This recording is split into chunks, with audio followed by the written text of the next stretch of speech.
Epione pain management and regenerative centre. ఇక మీ నొప్పులు శాశ్వతం కావు. అందరికీ నమస్కారం. చాలా బాగా జరుగుతుందండి. మీరు చూస్తూ ఉన్నారు, మీరు మాతో పాటు ఫాలో అవుతూ ఉన్నారు.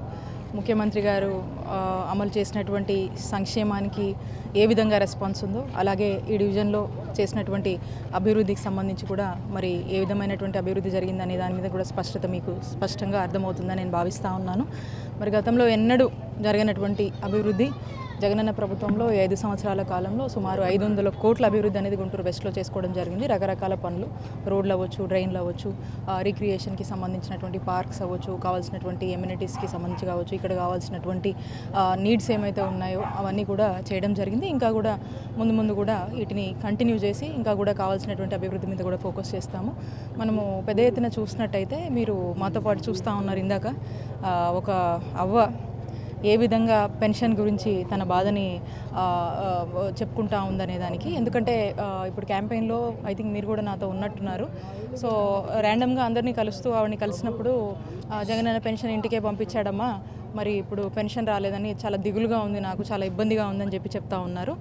అయితే దాన్ని బట్టి మనకు అర్థమవుతా ఉంది ఏ విధంగా మరి అధికార దాహంతో ఎక్కడ ప్రజలకు ఇంకా కూడా ఈ లాస్ట్ మినిట్లో కూడా జగన్మోహన్ రెడ్డి గారి పాలన పట్ల, జగన్మోహన్ రెడ్డి గారి మీద ఒక సానుభూతి ఉంటుందో, ఏదైతే ఒక అటాచ్మెంట్ ఉంటుందో అటాచ్మెంట్ని బ్రేక్ చేద్దాము అనేటువంటి ఒక ఉద్దేశంతో, ఒక కుళ్ళు ఆలోచనతో మరి ఈసీకి లెటర్ పెట్టి ఏదైతే వాలంటీర్ ఇంటికి వచ్చి కూడా అందించేటువంటి సేవల్ని బ్రేక్ చేసినటువంటి పరిస్థితి. ఎప్పుడైతే ఫస్ట్కి ఏదైతే పెన్షన్ తెల్లవారుజామున 5ంటికి మరి తలుపు తట్టి చిరునవ్వుతో వాలంటీర్స్ అందించేటువంటి పెన్షన్ లేకుండా మరి ఈరోజు ఎత్తవేసినటువంటి పరిస్థితి. మరి ఈరోజు మనం చూస్తూ ఉన్నట్టయితే రాష్ట్ర వ్యాప్తంగా కూడా ఈ పెన్షన్స్ ఇంటికి రాకుండా మరి ఈరోజు బ్యాంకుల దగ్గరికి వెళ్ళి వృద్ధులు ఏ విధంగా చనిపోతున్నారో మనం చూస్తూ ఉన్నాము. ఇందాక అవ్వ ఏ విధంగా కూడా దుమ్మెత్తిపోస్తుందో చంద్రబాబు నాయుడు గారి మీద మీరందరూ కూడా చూశారు. కాబట్టి ఇది ఒక వృద్ధురాలుగా బాధ కాదండి, ఒక అవ్వకు సంబంధించిన బాధ కాదు. ఈ రాష్ట్రంలో ఉన్నటువంటి అవ్వతాతలకు సంబంధించినటువంటి బాధగా మనం చూడాల్సినటువంటి అవసరం ఉంది.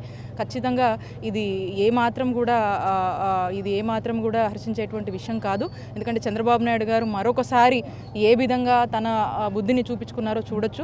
అధికారం లేనప్పుడే ఈ విధంగా ఉన్నారంటే మళ్ళా రేపు అధికారంలోకి చంద్రబాబు నాయుడు గారు కనుక వస్తే ఏ విధంగా వీళ్ళు ప్రజల్ని మోసం చేస్తారు, ఏ విధంగా మళ్ళీ జన్మభూమి కమిటీలు లాంటివి తీసుకొచ్చి ప్రజలను ఎత్తినేస్తారు, సచివాలయ వ్యవస్థ లాంటివి తొలగిస్తారు, ఈ వాలంటీర్స్ని ఏ విధంగా ఇబ్బంది పెడతారు అనేది మనకు స్పష్టంగా అర్థమవుతుంది. కాబట్టి ప్రజలందరూ కూడా మేల్కోవాల్సినటువంటి అవసరం ఉంది. మరీ ముఖ్యంగా ఈ రాష్ట్రంలోని ప్రతి అవ్వ, ప్రతి తాత కూడా గుర్తు చేసుకోవాల్సినటువంటి అంశము, ఈరోజు ఒక సొంత కొడుకులాగా టైంకి పెన్షన్ మనకి జగనన్న ఇంటికి పంపించాడు. మరి ఈ రోజున అదే పెన్షన్ని ఎత్తగొట్టి మరి చంద్రబాబు నాయుడు గారు ఈ కూటమి పేరుతో ముందుకొచ్చి ఏ విధమైనటువంటి మాయ మాటలతో మళ్ళా ఈసీకి కంప్లైంట్ చేసి మీ పెన్షన్ని ఎత్తగొట్టాడో మీరందరూ కూడా అర్థం చేసుకోవాలి. కాబట్టి మళ్ళా పెన్షన్ ఇంటికి రావాలి, మళ్ళా యథావిధిగా కూడా ప్రభుత్వ సేవలు మన ఇంటి వద్దకే రావాలి. ఇలాంటి పరిపాలన కొనసాగాలంటే అందరికీ కూడా పిలుపునిస్తూ ఉన్నాను. మన నాయకుడు జగనన్న పాలనకి మద్దతుగా ఉండాలి. మళ్ళా మనము జగనన్ని ముఖ్యమంత్రిని చేసుకోవాలి. అట్ ది సేమ్ టైం మళ్ళీ జగనన్న ప్రభుత్వాన్ని మళ్ళీ మనము ఏర్పాటు చేసుకోవాలని చెప్పి పిలుపునిస్తూ మరొకసారి అందరినీ కూడా నేను రాష్ట్ర ప్రజలందరినీ కూడా కోరుతా ఉన్నాను. మాయ మాటలుతో ముందుకు వచ్చేటువంటి చంద్రబాబు నాయుడు గారిని ఎవరు కూడా నమ్మేటువంటి పరిస్థితిలో లేరు. మళ్ళా కొత్తగా మాయమాటలు చెప్తూ ముందుకు వస్తూ ఉన్నారు. కాబట్టి ప్రజలు ఆల్రెడీ తిరస్కరించారు, ముందు కూడా మళ్ళీ తిరస్కరించడానికి చంద్రబాబు నాయుడు గారిని ప్రజలు సిద్ధంగా ఉన్నారు. మళ్ళీ జగన్మోహన్ని ముఖ్యమంత్రిని చేసుకోవడానికి సిద్ధంగా ఉన్నారని మనకు స్పష్టమవుతా ఉంది. మరిన్ని వీడియోస్ కోసం ఛానల్ ని సబ్స్క్రైబ్ చేయండి, లేటెస్ట్ అప్డేట్స్ కోసం వాట్సాప్ ఛానల్ ని ఫాలో చేయండి అండ్ లింక్ డిస్క్రిప్షన్ లో ఉంది.